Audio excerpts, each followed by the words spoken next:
vie, donc tu t'es fait passer pour Jean-Luc Reichmann. Alors on va dire comment. Il y a quelques années, tu as 12 ans. Exactement. Tu as 12 ans, tu es en vacances. C'est ça. Et on ne sait pas comment. Tu as l'idée de créer un compte Twitter pas comme les autres. C'est quoi? Exactement. Alors, en fait, je m'ennuie en vacances. Ouais. J'ai 12 ans, donc le premier réflexe pour un enfant de cet âge-là, c'est d'aller voir sur Twitter si Jean-Luc Reichmann a un compte. Non, pourquoi Jean-Luc Reichmann? Non, parce qu'en fait, non. Plus sérieusement, en fait, je m'ennuie complètement. Et à l'époque, il y avait beaucoup de comptes parodiques de plein d'animateurs. Bien sûr. Et par exemple, il y avait Stéphane Plaza, Claire Chazal. Enfin, il y avait vraiment plein d'animateurs. Enfin, voilà. Et moi, j'avais regardé et j'avais vu que Jean-Luc Reichmann, il n'y avait quasiment pas de compte. D'accord. Et je me suis dit, bah vas-y, je vais partir sur Jean-Luc Reichmann. D'accord, donc, très bien. Donc, tu pars sur Jean-Luc Reichmann, tu crées quel compte?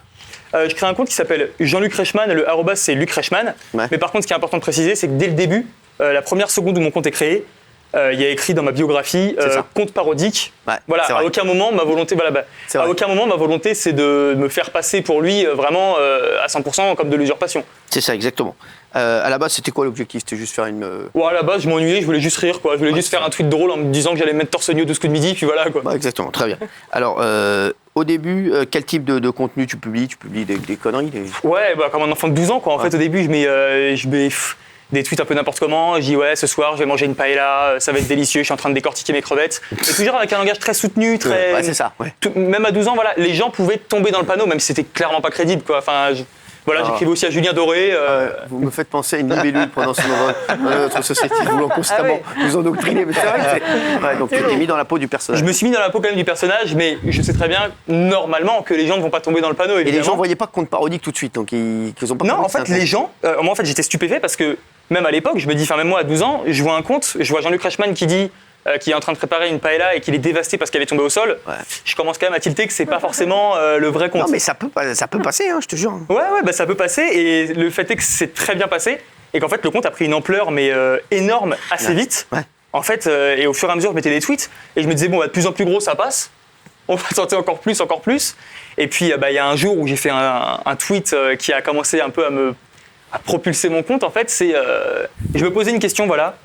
Pascal Obispo, une question, voilà, moi, à propos de lui, vraiment me rongeait l'esprit. Je ne savais pas s'il se lavait le crâne avec du shampoing ou du gel douche. Donc je me suis dit, je dois lui demander s'il se lave le crâne avec du shampoing ou du gel douche. Et ben voilà, le résultat, c'est que Pascal Obispo en fait a fini par me bloquer malencontreusement. Il n'a pas voulu répondre à ma question. Donc encore aujourd'hui, je suis rongé par la question. S'il peut me répondre, C'est ouf. je suis preneur, quoi, parce que là, je dors plus la nuit. Et donc cette question, lui, il est persuadé que c'est Jean-Luc Reichmann, Pascal Obispo? Bah, visiblement, pour me bloquer, en tout cas, c'est qu'il l'a mal pris. Je sais pas s'il a cru que c'était le vrai Jean-Luc Reichmann ou pas, mais en tout cas, il n'a pas aimé il a pas aimé cette. Mais tu faisais des vidéos? Non, bah aucune. non. Que des- Non, Ah, mais- sinon, tu avais pas le sinon, ils auraient vu maquillage. que c'était pas Jean-Luc Reichmann. Non, puis en Ils auraient enfant de 12 ans, tout de suite vu que je c'était pas pense que Jean-Luc Reichmann. Merci. Voilà, c'est la question des personnes qui. Voilà. Il y a beaucoup de personnes donc, qui te répondent. Qu'est-ce qu'ils te disent? Énormément de personnes qui me répondent. Mais en fait, je mets beaucoup de tweets, voilà, parfois vraiment pour dire n'importe quoi. Enfin, j'avais même dit à un moment que Jean-Luc Reichmann allait se lancer dans la musique. Ouais. Et qu'il allait faire une chanson sur son petit toutou armoricain qui s'appelait Bobby. Enfin, j'avais, D'accord. voilà, exactement. Enfin, j'avais vraiment Bonjour à tous, n'importe quoi. je vous informe que je vais sortir un album. Je me lance dans la musique afin de pouvoir exprimer toutes les choses qui me tiennent à cœur. Mon premier titre se nommera Oh adorable petit toutou, en hommage à Frosty, mon petit chien armoricain. Et là, t'as 12 ans quand t'écris ça? Là, c'était 2018. Ouais, non, donc, 2018, ouais, j'étais, t'avais 15. voilà, 2018, j'avais pris en maturité. Je me suis Ouais. dit, Ouais, là, maintenant, on t'y passe de la paella au toutou. Exactement. Ouais. Et là, T'as été fort. On voit un changement directement d'âge. À 16 ans, voilà, ça c'est vraiment quelque chose, je pense, de très Il mature. paraît que même nous, on a repris un tweet de toi. Bah, en fait, oui, justement, ce qui s'est passé, c'est qu'en 2017, Ouais. Jean-Luc Reichmann est venu sur le plateau. Ouais. Et ce soir-là, en fait, j'étais à table. Et j'étais en train de manger et tout. Et puis, mon téléphone, il se met à vibrer, mais vraiment beaucoup trop Ouais. pour que ce soit juste voilà, une coïncidence ou quoi. Et vraiment, j'arrive même plus à déverrouiller mon téléphone tellement il se met à vibrer. Et je vais sur Twitter et je vois que j'ai 14 000 abonnés d'un coup. Je me dis, c'est beaucoup. Ouais. Et je vais dans les notifications et je vois des messages qui apparaissent. Et vraiment, à peine j'actualise, il y en a 3-4 nouveaux. Et tout le monde me dit oh là là, merci beaucoup Cyril, il est trop gentil de t'avoir fait de la pub. C'est énorme. Oh, j'adore votre duo, vous êtes mes 2 présentateurs préférés. Enfin voilà. Et je commence à recevoir plein de messages. Regarde, on l'a laissé, regarde. Il y avait quoi? Est-ce qu'il faut que je reste sur Twitter ou pas alors, puisque je viens Ah oui, de me alors, mettre- Jean-Luc vient de se mettre sur Twitter, Jean-Luc Reichmann. Ouais. Il Voilà, y a son à comprendre, compte, hein. les chéris. Il est, je crois, 5000 followers. Ouais. J'aimerais qu'on arrive à 30 000 avant la fin de l'émission. Tu penses que c'est possible? Allez, on y va. Je pense que c'est possible. Ah ouais? C'est possible, 30 000. On va voir, on fera un point dans un instant. Avec plaisir. Sur vous, Jean-Luc, vous allez voir. 30 000, D'accord. je le sens bien. Alors, donc on a mis ton compte. Donc bah, Cyril, merci beaucoup déjà. Ah oui. Parce que, merci beaucoup, parce que du coup, à ce moment-là, j'ai pris à peu près 12-13 000 abonnés, je pense, dans la soirée. Ouais. J'ai reçu plein de messages. Et en fait, ce qui est aussi un truc assez important à noter, en fait, c'est que avant justement ce passage où du coup j'ai eu pas mal de pubs, en fait, quelques mois avant, j'avais fait un tweet. Et je me disais, mon nombre d'abonnés n'augmente plus, enfin voilà, et puis de toute façon, je ne peux pas pouvoir faire durer la supercherie trop longtemps. Enfin, les gens vont se rendre compte qu'à un moment, bon, Bien sûr. c'est pas crédible. Et j'avais fait un tweet, j'avais dit bonjour à tous, voilà, je vous révèle la vérité, je suis un enfant de 13 ans et demi qui voilà, a juste créé ce compte. Ça prend une ampleur de fou, mais voilà, je ne suis pas Jean-Luc Reichmann, je suis un enfant de 13 ans et demi. Je me suis dit, voilà, c'est terminé. Et là, tout le monde me répond. Mais quand je dis tout le monde, c'est une quarantaine de personnes. Ouais. Mais non, Jean-Luc, ne vous rabaissez pas, vous n'êtes pas un enfant de 13 ans et demi, vous valez bien mieux que ça. Et les gens commencent à me répondre ça. Et 2-3 semaines après, il y a l'émission, il y a TPMP qui passe et je gagne 14-15 000 abonnés. Là, je me dis, bon, voilà, c'est parti, là, je continue. Hein. Alors, finalement, tu vas faire la vanne de trop. Évidemment. La vanne trop grosse qui a fait que tu étais démasqué. Tu vas faire croire que Jean-Luc a eu un enfant. Ouais. Et regardez le tweet. On l'a. Regardez, s'il vous plaît, merci. En régie. Le tweet, c'est le plus important. Voilà. Et voilà le petit dernier, très heureux d'être un nouveau papa. Voici donc Jean-Christian. Merci à tous pour mon message bienveillant. Et Jean-Luc, qui parle souvent de sa tâche de main qu'il a. Et donc, t'as fait un bébé avec une... À l'époque, je pense que je me suis dit, pour la crédibilité, il faut que le bébé aussi, pour la blague, en ait une. Ouais. Ce qui, au final, n'est absolument pas crédible. Ouais. Au contraire. Et en fait, d'ailleurs, je remarque que le tweet a été posté le 1er avril, mais les gens n'ont pas du tout compris que c'était un poisson d'avril. Et tout le monde m'a félicité.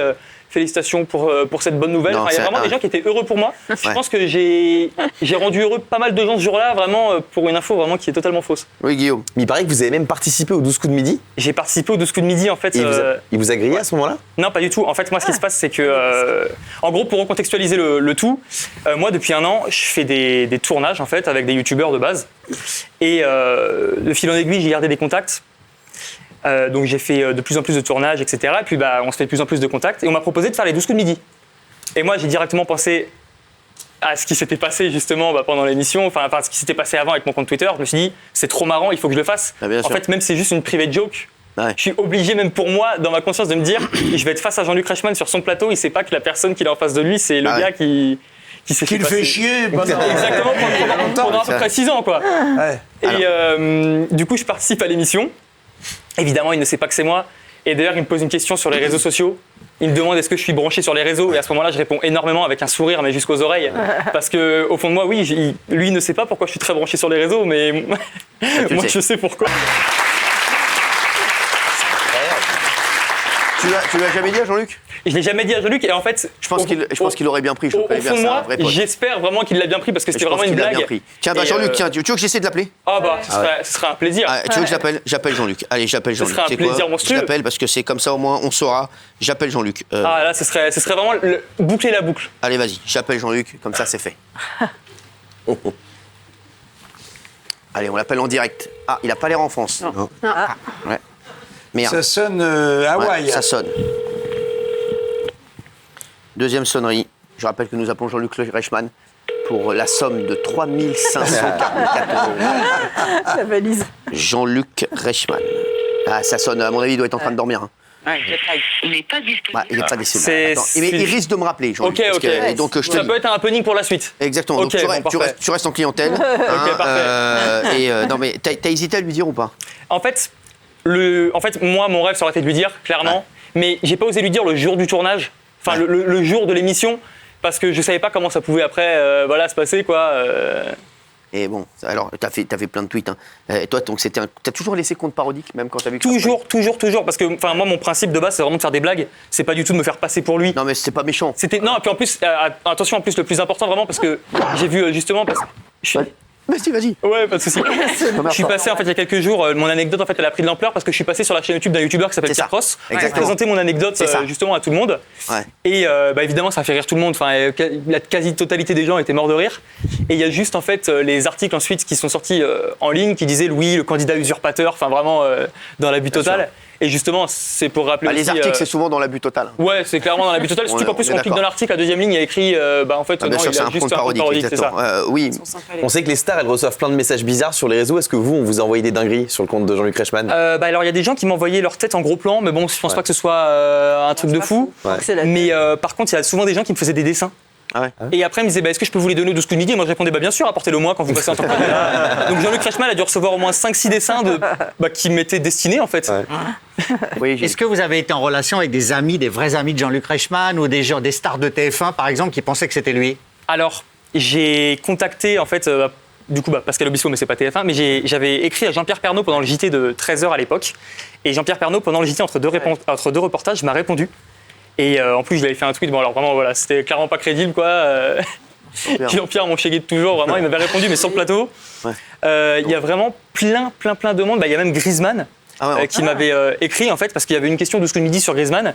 Et Griezmann m'avait dit merci Jean-Luc pour d'avoir parlé de moi. Et j'avais répondu ouais, voilà, j'ai mis un petit message en espagnol. Je me suis dit, là, l'Atlético, faut le mettre aussi un peu dans le bain. Faut le mettre aussi. Je me suis dit, voilà, C'est on reste un peu magnifique. quand même dans les terres espagnoles. Bon, et je suis sûr que Jean-Luc va bien le prendre. En tout cas, il va me rappeler. Ouais. Je te dirai. Ah, D'accord. j'espère, vraiment, Eh ben, ce merci Louis d'avoir été avec avec nous. plaisir. Très drôle. Merci.